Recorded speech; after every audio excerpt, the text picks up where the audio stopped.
Hi Gateway, welcome to another midweek Grace Infusion. We're trusting that you are doing really well through this time and through this season that we're in at the moment. Today I want to talk to you about two crazy diabolical twins that really want to ease their way into our lives, and if we open the door to them. It sounds a little bit like a script coming up from a Stephen King horror movie. I can hear the music already. These two twins, if we open the door, want to be adopted into our family, want to be adopted into our life, want to be adopted into our thinking and into our mindsets. If we allow them to ease their way in and they begin to consume us from the inside out and eat away at their lives if we give them a foothold. And the name of these two twins is hurry and worry. Hurry and worry.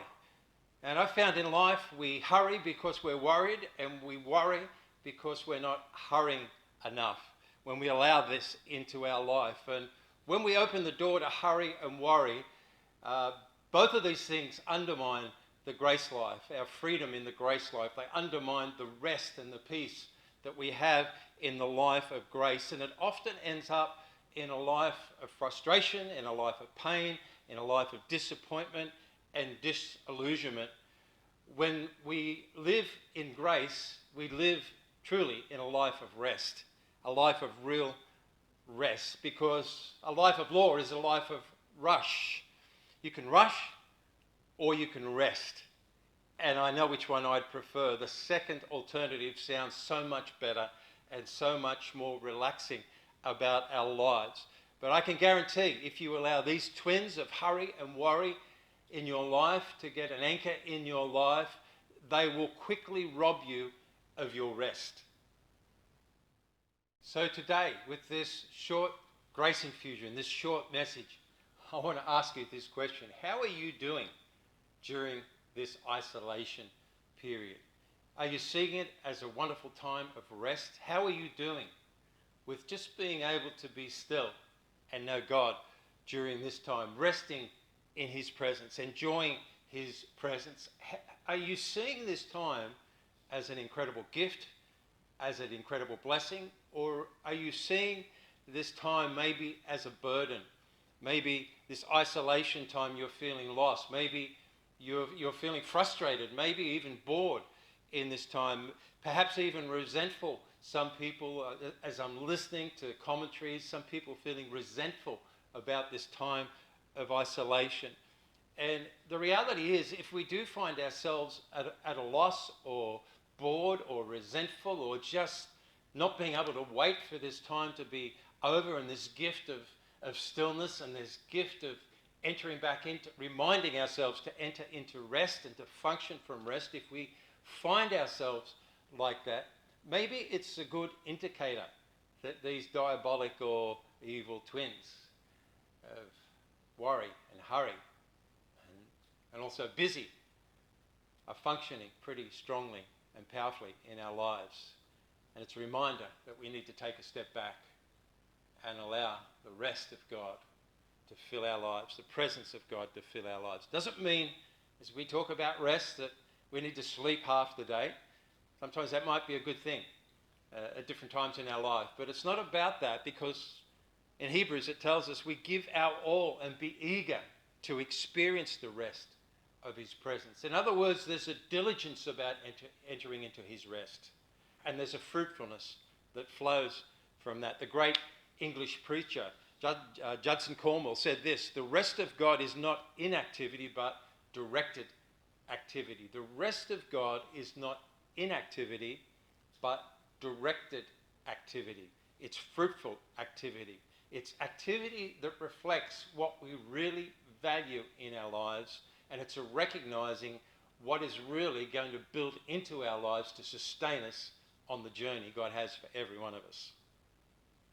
So again, can I ask you, what are you doing with this time that we have on our hands? What are you doing to fill this space of time that we have on our hands, where really we've been asked to press the pause button for a season? And I just think it's a great opportunity to reflect, to regroup, to redefine even where we're at, redefine our future in light of the ideal future that God has for every one of our lives, and that he wants to breathe into our lives through a growing revelation of his goodness, through a growing revelation of who he is for us, who he wants to be for us during this time and this season as we grow in his grace.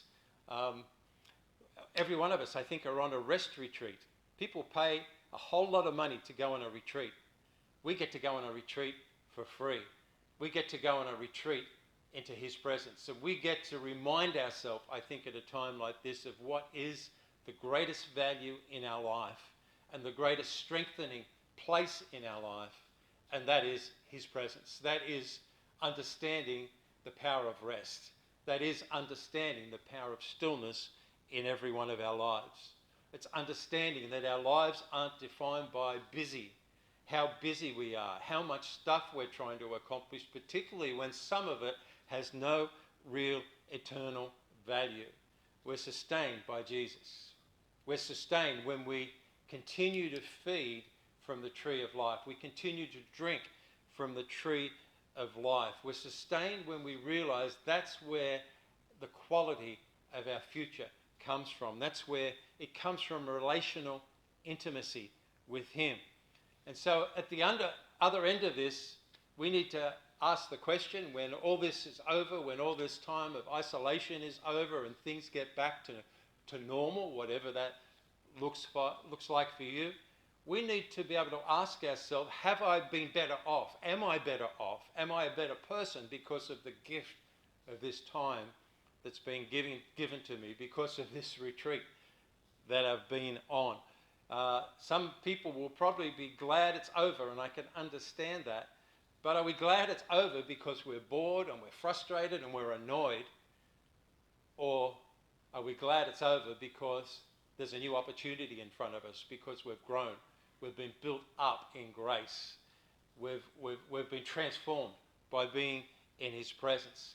And really, we just realize, because we've redefined, we've reevaluated what's important in our life, are we thinking we just want more of that because we recognize the power of intimacy in these moments, the intimacy with Jesus that we have in these moments of rest and these moments of stillness? So I want to bless you with rest. I want to bless you with real and sustained peace in your life. I want to bless you, as you're listening to this, with grace upon grace upon grace. I want to bless you and say that you just keep on being filled, and keep on being filled with his empowering presence in your life, with his sustaining presence in your life, with his transformational presence in your life. Hey, we love you, Jenny and I love you, and again, looking forward to catching up, but not wanting you to miss out on the power of this moment, the power of this rest season that we have before us. God bless you.